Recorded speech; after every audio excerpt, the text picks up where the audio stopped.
Bismillahirrahmanirrahim. Assalamualaikum warahmatullahi wabarakatuh.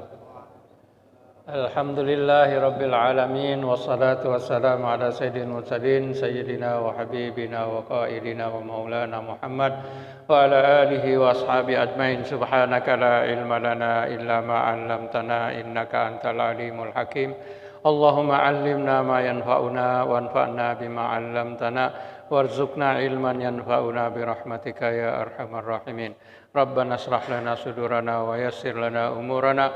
Allahumma arinal haqqa haqqan warzuqna tiba'ah wa arinal batila batilan warzuqna tinabah wa la taj'alhu multabisan alaina fanadil waj'alna lil muttaqina imama. Allahumma la sahla illa ma ja'altahu sahla wa anta taj'alul hazna idza syi'ta sahla. Amin. Amma ba'd. Alhamdulillah, kita mengucapkan tahmid sebagai tanda kesyukuran kita kepada Allah Subhanahu wa taala, karena dengan perkenannya juga kita bisa berjumpa kembali di tempat yang mulia ini pada waktu yang penuh rahmat, yang penuh berkat. Mudah-mudahan dengan niat kita yang ikhlas dan amal ibadah kita walaupun sedikit tapi berkelanjutan akan menjadi sebab untuk kita mendapatkan keridhaan Allah Subhanahu wa taala, mendapatkan rahmat dan berkatnya di dunia dan di akhirat kelak, sehingga kita bisa berjumpa dengan Nabi kita Muhammad sallallahu alaihi wasallam, para nabi, para rasul, para sahabat dan juga orang-orang saleh insyaallah. Malam hari ini pada malam yang kedua daripada hari raya Idul Adha, mudah-mudahan amal ibadah kita dalam bulan haji ini diterima oleh Allah Subhanahu wa taala, karena tidak ada amal yang baik, yang paling baik dibandingkan dengan hari-hari yang lain kecuali pada 10 hari bulan Zulhijjah, dan juga amal-amal yang baik pada 4 hari yaitu 10, 11, 12, 13. Nah, sambil melihat 10 Zulhijjah tersebut, kita melihat di sini apa yang terjadi dengan Nabi Musa alaihissalam. Sesudah Nabi Musa menikah dengan anak orang tua atau Syekh Kabir di Madian tersebut, atau sebagian ulama menyebutnya Nabi Syuaib, anak daripada Nabi Syuaib, maka Nabi Musa ada cerita yang baru lagi, kisahnya yang baru, yaitu kisah yang kita baca malam hari ini. Nama kisah itu adalah bagaimana Allah Subhanahu wa taala melantik Nabi Musa sebagai seorang nabi. Lain dengan cerita nabi-nabi yang lain. Nabi-nabi lain dilantik atau diangkat oleh Allah sebagai nabi, itu tidak ada ceritanya. Tahu-tahu mereka jadi nabi saja. Nah, misalnya Nabi Adam, Nabi Nuh, Nabi Idris, ceritanya begitu. Tahu ceritanya Nabi Adam adalah nabi, atau Nabi Nuh adalah nabi, Nabi Soleh adalah nabi. Hanya begitu kita tahu. Tapi Nabi Musa detail. Apa yang kita lihat secara terperinci disebutkan dalam ayat-ayat yang kita baca malam hari ini, dan juga pernah kita lihat di dalam surah Thaha. Di dalam surah Thaha ada cerita seperti begini. Jadi sangat terperinci bagaimana Allah Subhanahu wa taala mengangkat seorang manusia yang bernama Musa menjadi seorang nabi. Walaupun dalam umurnya, selama hidupnya tersebut, Nabi Musa sudah merasakan atau sudah tahu bahwa dia akan menjadi nabi. Sebagaimana dikatakan oleh Allah kepada ibunda Nabi Musa alaihissalam, ya kan? Ketika akan melahirkan, ibunda Nabi Musa diberitahu bahwa anaknya tersebut akan menjadi nabi dan rasul. Hanya secara resminya belum diangkat menjadi nabi kecuali dalam kisah yang kita baca, ayat-ayat yang kita baca malam hari ini, yaitu firman Allah Subhanahu wa taala, a'udzu billahi minasyaitonir rajim. Falamma qada Musa al-ajala wa sara bi ahli anasa min janibit turi nara. Maka ketika Nabi Musa selesai daripada melaksanakan perjanjiannya. Perjanjian apa? Perjanjian kerja. Bersama siapa? Bersama orang tua atau Nabi Syuaib tersebut. Yang mana kita lihat minggu lalu, Nabi Musa diberikan 2 pilihan. Dengan 2 pilihan tersebut, sama ada dia melaksanakan yang pertama yaitu 8 tahun, atau 10 tahun. Dengan demikian maka Nabi Musa akan dinikahkan kepada salah seorang daripada anak Nabi Syuaib tersebut atau anak orang soleh tersebut. Sama ada Laya atau Safuna. Ada dua anak perempuannya, Laya dengan Safunia. Katakan dinikahkan dengan kakaknya, yaitu Laya. Jadi selepas perkawinan tersebut, Nabi Musa bekerja dengan orang tua di Madian tersebut. Dikatakan Nabi Musa tinggal di Madian selama 10 tahun. Jadi menggunakan perjanjian yang kedua, yaitu yang 10 tahun. Karena Nabi Musa di sini dikatakan menyempurnakan perjanjiannya. Sempurna janjiannya adalah 10 tahun. Seorang sahabat ditanya oleh orang Kristen waktu zaman sesudah Rasulullah SAW, katanya Nabi Musa itu ikut perjanjian dengan orang tua itu berapa tahun? Berapa tahun? Akhirnya sahabat ini dia tidak tahu berapa tahun Nabi Musa bekerja dengan orang tua tersebut. Makanya dia berkata kepada orang Nasrani tersebut, tunggu saya akan tanyakan kepada siapa?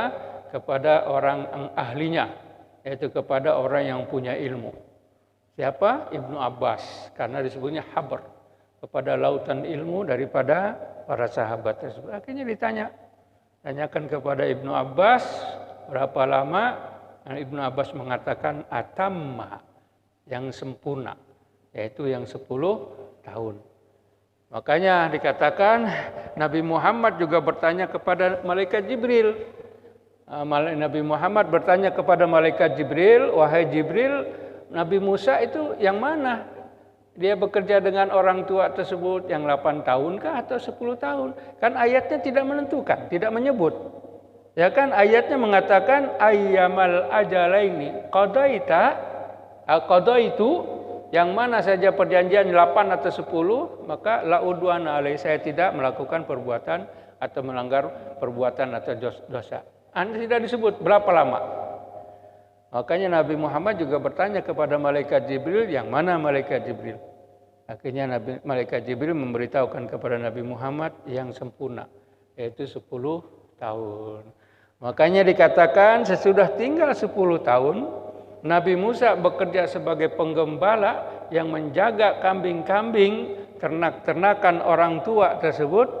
Kemudian Nabi Musa dinikahkan dengan salah seorang anak perempuannya. Nabi Musa rindu. Nabi Musa rindu kepada orang tuanya, ibundanya dan juga saudara-saudaranya. Sudah 10 tahun. Kita bayangkan. 2010, sekarang 2020, campur COVID, susah mau ketemu dengan keluarga. Bagaimana sudah 10 tahun, sudah lama nggak ketemu sama orang tuanya, nggak ketemu sama kakaknya, sama abangnya Harun, dengan keluarga sudah rindu. Akhirnya Nabi Musa meminta kepada orang tuanya izin untuk kembali ke Mesir. Maka dikatakan sara bi ahlihi, dengan keluarganya, yaitu istri Nabi Musa dan juga harta yang dimiliki oleh Nabi Musa sebagai upah menjaga hewan-hewan ternakan bapak istrinya tersebut. Jadi dibawalah dengan beberapa ekor kambing, dan juga beberapa pembantu. Jadi mereka itu sara. Sara kita lihat adalah berjalan. Hanya jalannya kapan? Waktu malam. Kan subhanalladzi asra. Maha suci Allah yang memperjalankan pada waktu malam, asra. Yang di sini sara. Di sini artinya berjalan. Nabi Musa dalam perjalanannya kembali ke Mesir tidak pernah berjalan waktu siang hari. Kenapa? Karena Nabi Musa masih takut. Mungkin mata-mata Fir'aun ada di jalan. Maka dari itu Nabi Musa jalannya setiap dalam berjalan waktu malam. Kemudian jalannya bukan di jalan umum. bukan jalan-jalan utama, bukan jalan. Tetapi lewat jalan-jalan, bahasa kitanya jalan apa? Jalan tikus. Lihatnya jalan, jadi jalannya tidak jalan utama dia. Karena apa? Kemudian jalannya dia di pinggir apa? Hutan, di pinggir hutan dan gunung-gunung. Kan kalau negeri Arab di sana itu banyak bukit-bukit. Banyak bukit-bukit. Dia kalau jalan biasa ketahuan di sana, tapi Nabi Musa tidak. Nabi Musa jalannya melalui jalan tikus. Seperti Nabi Musa waktu berangkat dulu. 10 tahun yang lalu Nabi Musa berangkat ke Madian. Begitu juga enggak lewat jalan utama, tapi lewat jalan tikus. Nabi Musa kembali ke sana juga. Karena apa? Dikhawatiri. Kalau Nabi Musa jalan nanti ketahuan oleh mata-mata Firaun, si Musa mau datang. Makanya enggak ketahuan Nabi Musa datang kecuali Nabi Musa sudah ada di Mesir. Sudah ada di Mesir baru karena diperintah oleh Allah supaya datang ke Firaun. Firaun nggak tahu. Nanti bagaimana kita lihatnya. Maka ketika dalam perjalanan tersebut, kau dulu berjalannya berapa hari? Waktu Nabi Musa ke Madian 7 hari 8 malam, 7 hari 8 malam gitu. Ini juga, tapi kalau ini kan masih dengan keluarganya. Jadi agak lama. Jadi jalan. Mananya dari Madian sekarang antara Syria, Saudi dengan Yordania jalan tuh. Sekarang dengan keluarga dan juga dengan ternakan kambingnya dibawa juga. Dan jalannya waktu malam, nggak berani waktu siang. Nah sampai di satu tempat yaitu disebutnya sebagai Tur Sina, artinya sudah sampai di Mesir sekarang. Perjalanannya kan, kalau kita lihat dari sekarang, lihat dari Madian lawan pergi ke Teluk Aqabah jalan sendiri sebelum melintas ke Mesir dari Laut Merah, maka di sana ada Tur Sina, gunung yang namanya Sina, Gunung Sina, Tur Sina, wa Turi Sinin. Sampai di sana, malam lah kita jalan. Nah kita setiap perjalanan Nabi Musa nggak pernah siang, jadi malam. Nah, ketika malam itu, perjalanan tersebut, Nabi Musa menyalakan api supaya untuk menerangi keluarga jalan untuk malam-malam tinggal di sana sambil jalankan. Tapi yang menjadi keheranan Nabi Musa, setiap mau memasak api, mematik apinya, memasang api, selalu mati. Enggak seperti biasanya. Perjalanan sebelumnya biasa saja, pasang, mati, hidup gitu. Pakai hidup. Tapi ketika itu malam di sini, pasang mati enggak, mati lagi. Pasang apinya mati lagi. Nah, ketika itulah maka di sini anasa min janibit turi nara. Ketika pasang mati, ketika itu akhirnya melihat di sebelah daripada gunung Tur Sina tersebut ada api yang menyala di sana. Api yang besar. Ada api yang besar menyala. Kayaknya dilihat oleh Musa dalam perjalanan tersebut. Wah, di sana ada api. Padahal Nabi Musa mau selalu pasang mati. Kayaknya kelihatan ada api di tempat yang jauh dari tempat Nabi Musa tersebut. Maka Nabi Musa berkata kepada keluarganya, umkusu, tinggal kalian di sini. Sebutnya umkusu, berarti rame. Karena kalau misalnya kepada istrinya saja, umkusi, tinggal kamu di sini. Kalau dengan istrinya saja. Tapi Nabi Musa membawa pengikutnya. Jadi kata Nabi Musa kepada mereka, umkusu, tinggal kalian di sini. Karena inni anastu nara, aku melihat ada api di sana. Kalau aku bawa kalian semuanya ke sana kan rame-rame gitu, nggak usah lah. Saya pergi aja dulu sendirian. Nah, kalau dibawa semuanya pergi sana nanti susah. Nah, lebih baik saya saja pergi dulu sendirian. La'alli atiku. Mudah-mudahan kalau aku pergi sendirian, maka aku akan membawa berita dari sana. Bikhabarin. Mungkin ada berita bagaimana. Misalnya di mana tempat api kah? Atau misalnya ada tempat penginapan kah? atau bagaimana mereka tinggal, apa-apa ceritanya, sampai di manakah ini misalnya, ada apa-apa berita, bikhabarin, apa-apa berita, atau kalau nggak ada dapat berita juga, maka aku akan bawa jazwatin. Jazwatin ini kalau bahasa Arab, jazwah ini adalah kayu yang mana kalau bahasa kita obor lah. Kalau obor berarti dipakai minyak, dibuat begitu ada namanya matanya. Tapi kalau ini enggak, mungkin dari kayu bakar, di ujungnya ada apinya. Atau selalu ada api, atau kalau tidak ada apinya, atau yang api menyala, atau memang hanya baraknya saja. Mungkin aku bawa baraknya atau apinya untuk kalian. Di sini la'allakum tastalun. Nanti kalau aku bawa api tersebut, maka kalian boleh menghangatkan diri kalian. Tastalun. Jadi dengan api tersebut. Karena dari tadi dipasang itu lampu, nggak hidup-hidup. Apinya dipasang nggak hidup-hidup. Jadi dengan membawa api dari sana, nanti aku akan membawa api tersebut dan kalian akan merasa hangat dengan api tersebut. Baik, sudah ceritanya. Baiklah, istri dengan pengikutnya yang dia bawa di sana, tinggal di sana. Nabi Musa akhirnya jalan menjuru ke api yang dilihat oleh Nabi Musa. Falamma ataha nudiya min syati'il wadil aymani fil buq'atil mubarakati minasy syajarah. Ketika Nabi Musa sampai di tempat api, maknanya kan jalan Nabi Musa. Sampai di tempat api. Di sana Nabi Musa ada yang memanggil, nudia. Jadi Nabi Musa ketika sampai di sana, maka Nabi Musa dipanggil. Dipanggil dari mana? Karena wadil aiman, maknanya di lembah bagian kanan. Di sana ada lembah, lembahnya tersebut. Nah, Nabi Musa ketika sudah sampai di sana, hanya nanti ayat yang berikutnya disebutnya aiman, bagian kanan. Kalau berjalan begini, Nabi Musa ke Mesir kan, kita ke barat. Kemudian di sini adalah kanannya. Maka itu dikatakan ketika Nabi Musa dipanggil, itu Nabi Musa mengarah ke selatan, yaitu ke Ka'bah. Sebelah kanan bagian barat. Kan ayat sebelumnya sesudah itu. Mana? Gharbi, bin janibil gharbi, sebelah barat.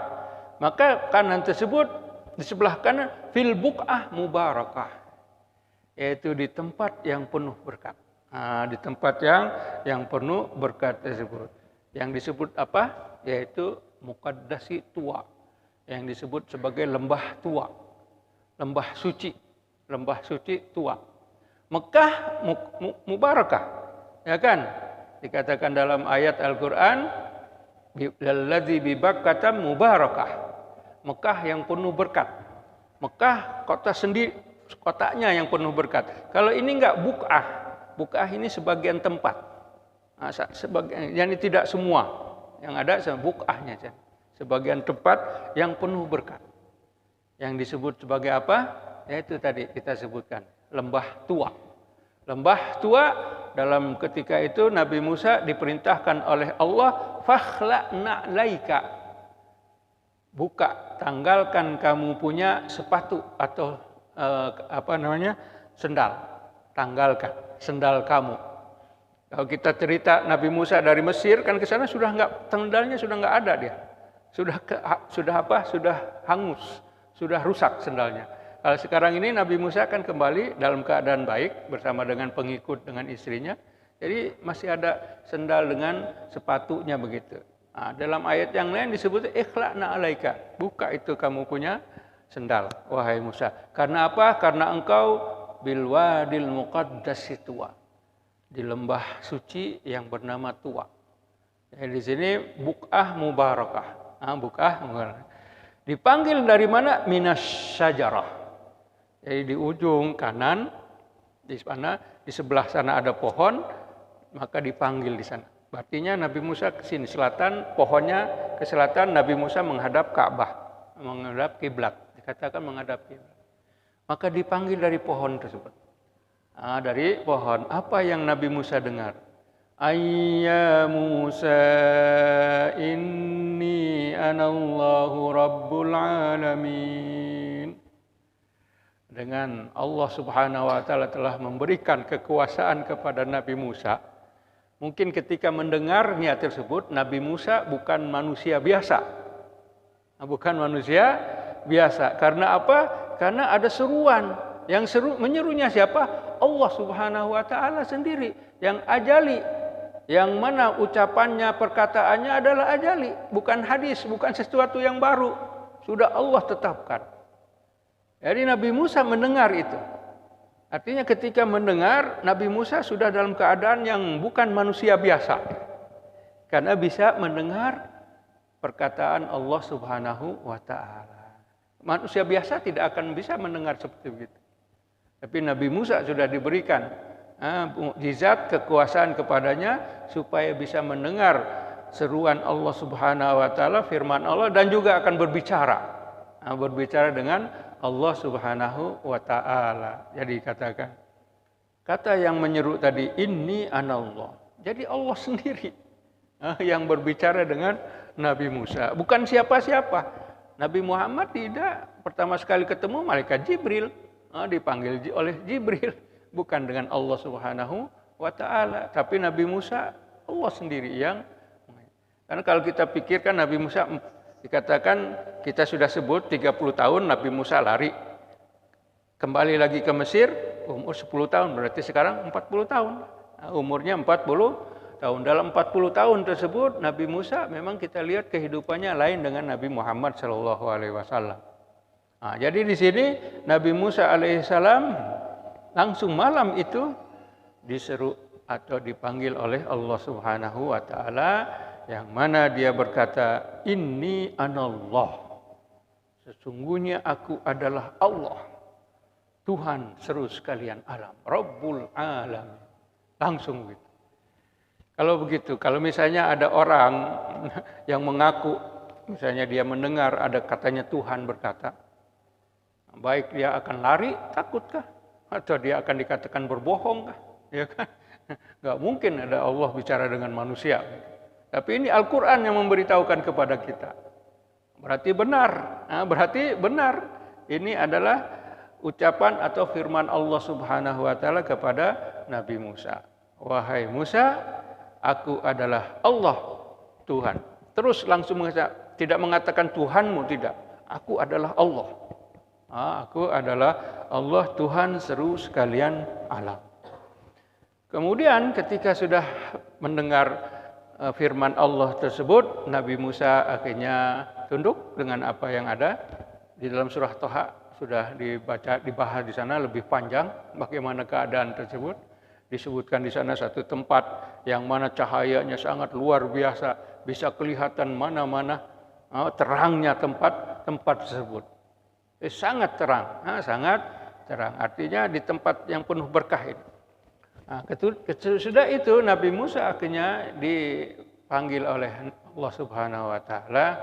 Kata Allah, firman Allah kepada Nabi Musa, wa an alqi asak.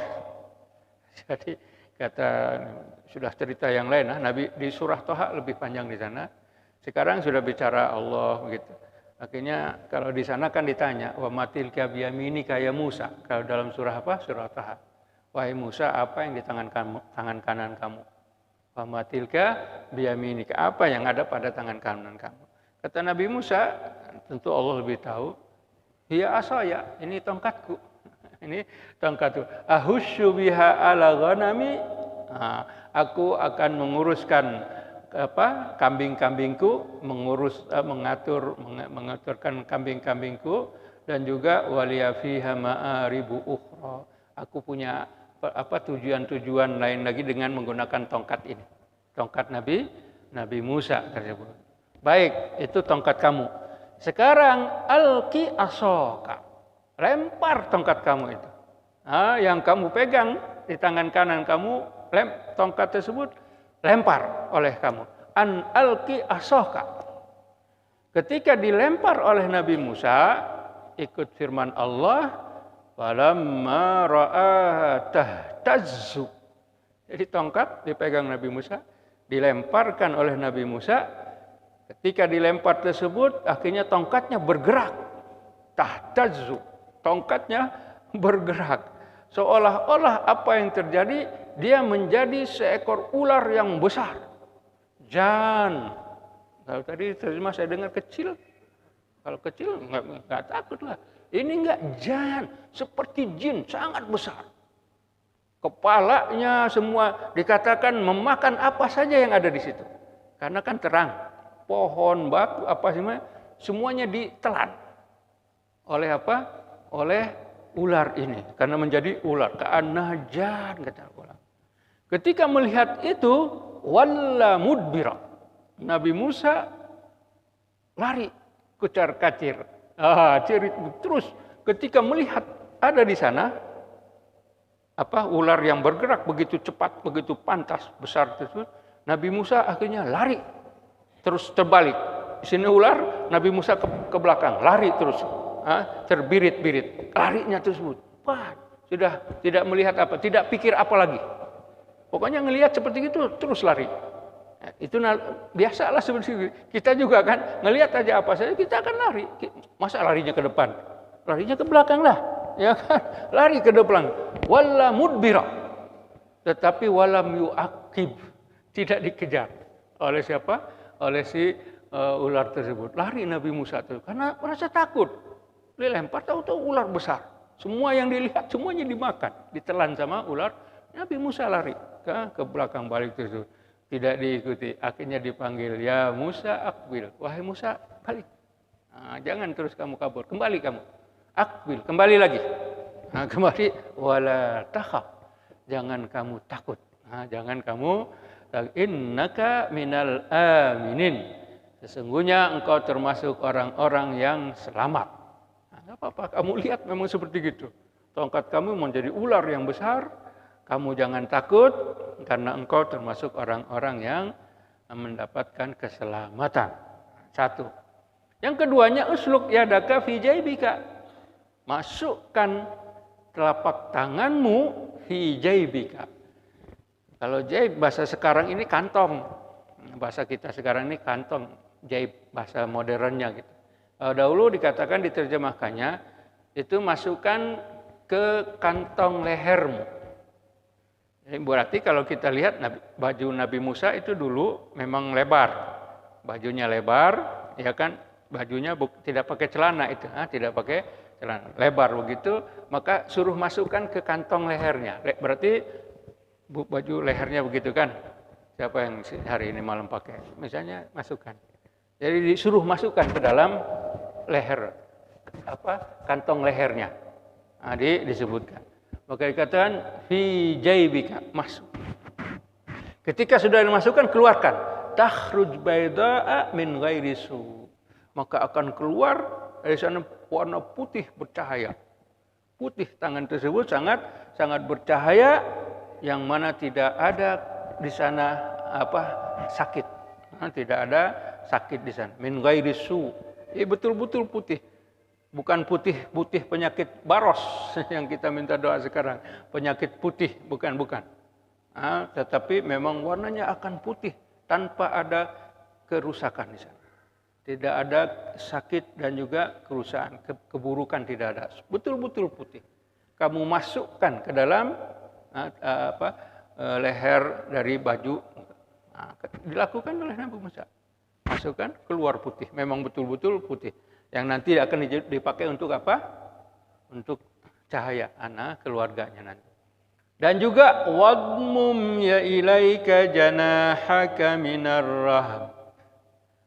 Ini yang kita perlu lakukan kalau kita mau. Ini juga sebagai nasihat dari Allah Subhanahu wa taala kepada Nabi Musa.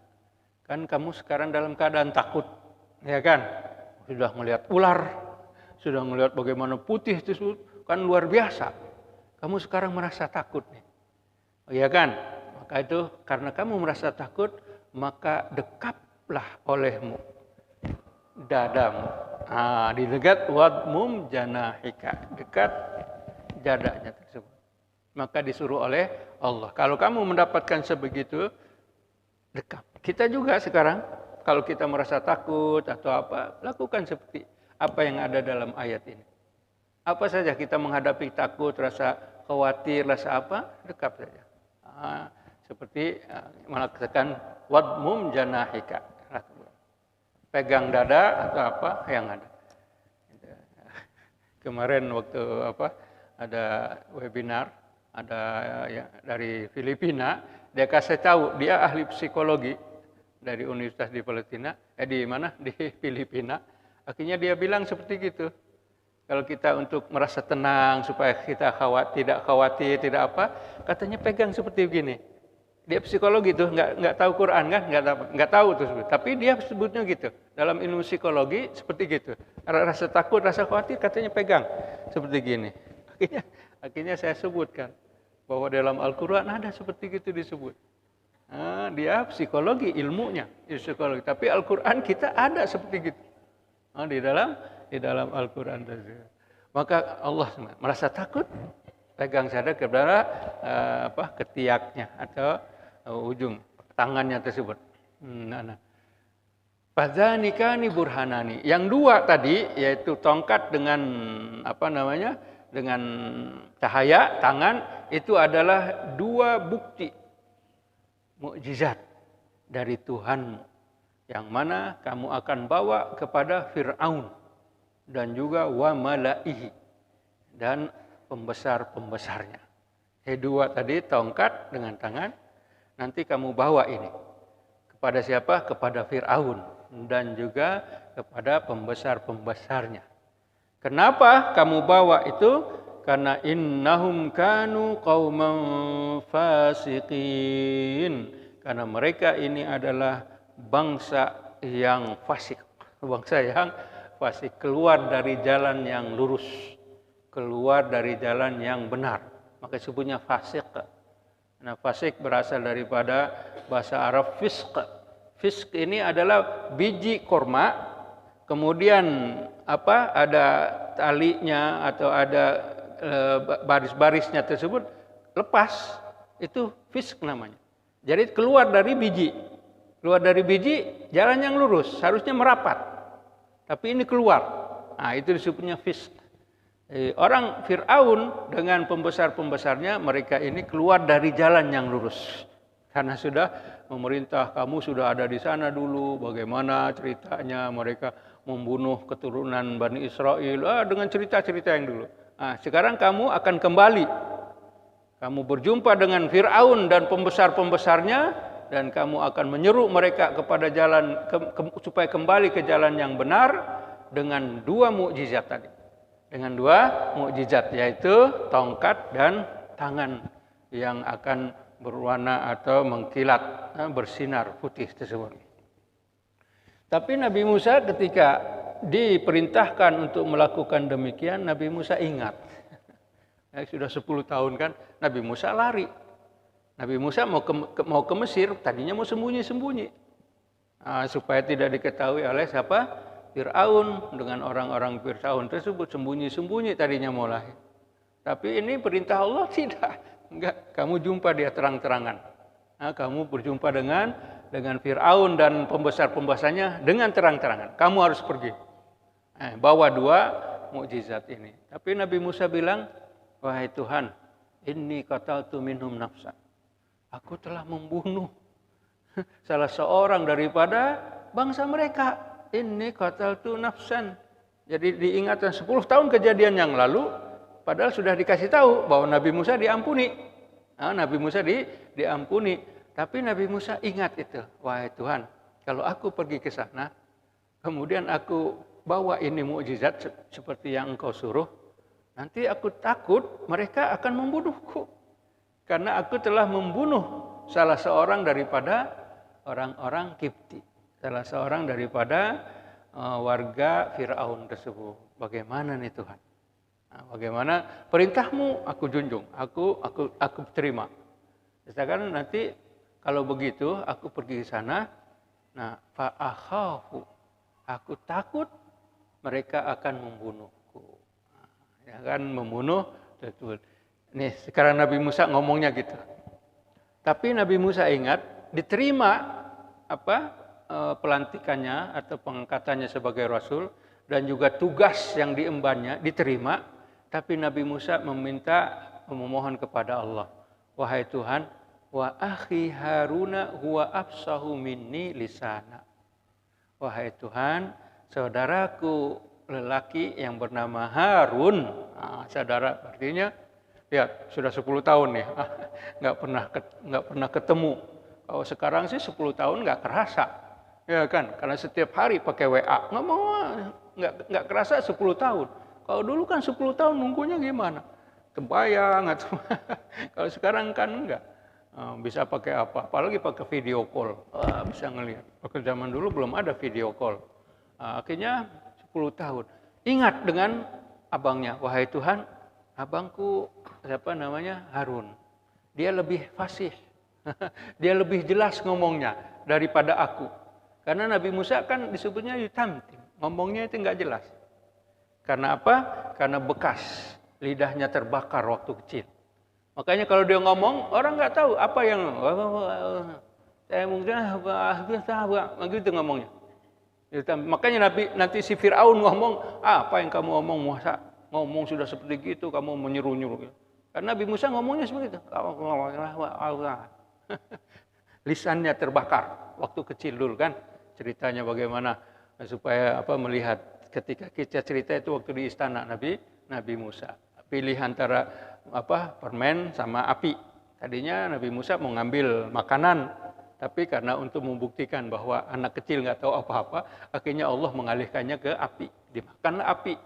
Nah, akhirnya kata Asiyah, istri Firaun, lihat kan anak kecil mana ngerti. Padahal dia ngerti tuh, maunya mengambil kue, tapi Allah mengarahkannya kepada api tersebut. Makanya afsahu minni lisanan. Nabi Harun, saudaraku, lebih fasih bercakap. Maka dari itu fa'arsilhu ma'i. Utuslah dia bersamaku.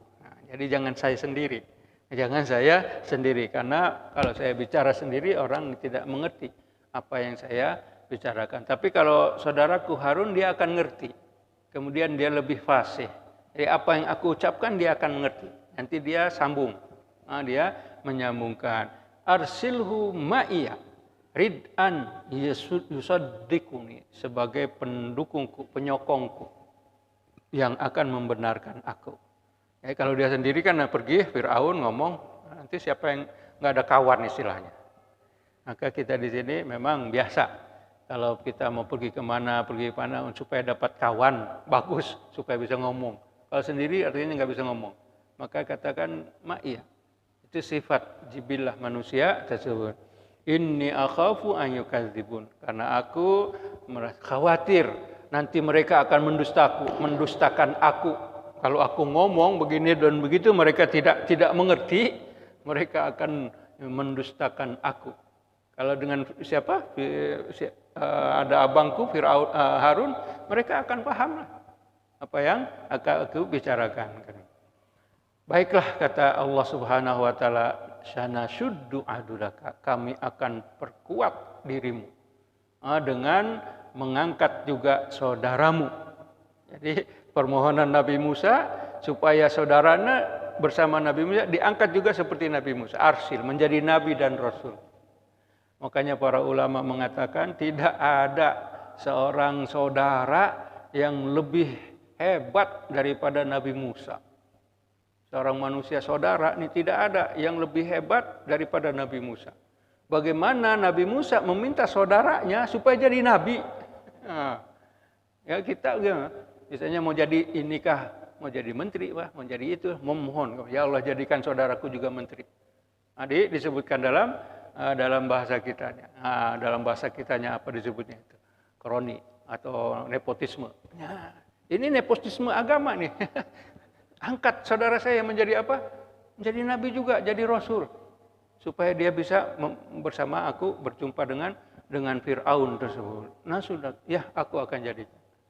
Karena tidak, maka dari itu kita lihat bagaimana ada nabi, beberapa nabi, dia diangkat karena permohonan.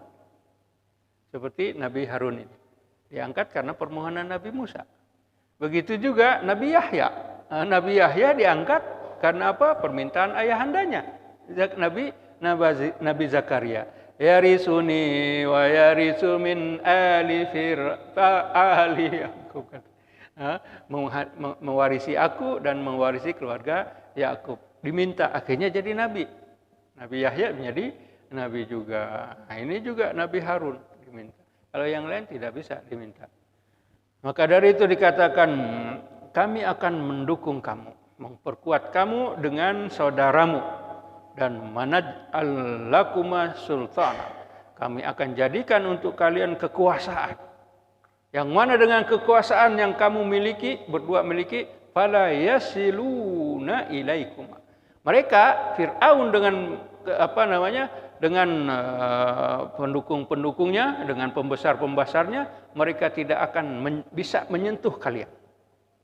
Nah, tidak, kami akan menjadikannya sultanan di sini. Suatu kekuasaan yang mana mereka Firaun dengan pembesar-pembesarnya sama sekali mereka tidak akan bisa menyentuh kalian. Yasiluna ilaikum, kamu tidak.